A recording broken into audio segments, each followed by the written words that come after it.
Dollar dreams ను నెరవేర్చుకునేందుకు అమెరికాలో అడుగుపెట్టిన భారతీయ విద్యార్థుల వరుస మరణాలు కలవరపెడుతున్నాయి.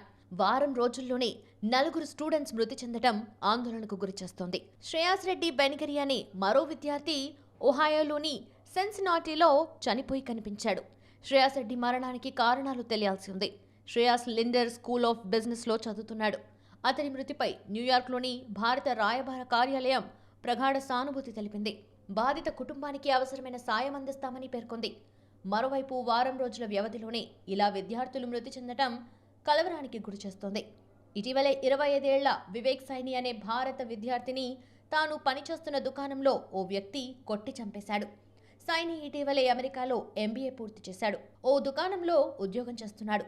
దానికి కొన్ని రోజుల ముందు నుంచి మాదక ద్రవ్యాలకు బానిసైన జూలియన్ ఫాల్కనర్ అనే వ్యక్తికి సైని సాయం చేశాడు. అయినప్పటికీ సైనిని ఫాల్కనర్ హత్య చేశాడు. ఇండియానా రాష్ట్రంలోని పార్డ్యూ యూనివర్సిటీలో చదువుతున్న మరో భారతీయ విద్యార్థి నీల్ ఆచార్య గత వారం శవమై కనిపించాడు. కంప్యూటర్ సైన్స్ చేస్తున్న ఆచార్య గత ఆదివారం కనిపించడం లేదని సోషల్ మీడియాలో పోస్ట్ చేశారు. మరుసటి రోజే ఆచార్య చనిపోయి ఉండటాన్ని గుర్తించారు. ఆదిత్య అత్లాఖా అనే మరో భారతీయ విద్యార్థి హత్యకు గురయ్యాడు. సిన్సినాటి యూనివర్సిటీలో ఆదిత్య PhD విద్యార్థి. ఒహాయోలోని కారులో అతన్ని దుండగులు కాల్చి చంపారు. మరో కేసులో ఇలినాయిస్ విశ్వవిద్యాలయంలో ఎలక్ట్రికల్ ఇంజనీరింగ్ చదువుతున్న అకుల్ ధావన్ అనే భారత సంతతి విద్యార్థి కూడా మృతి చెందాడు.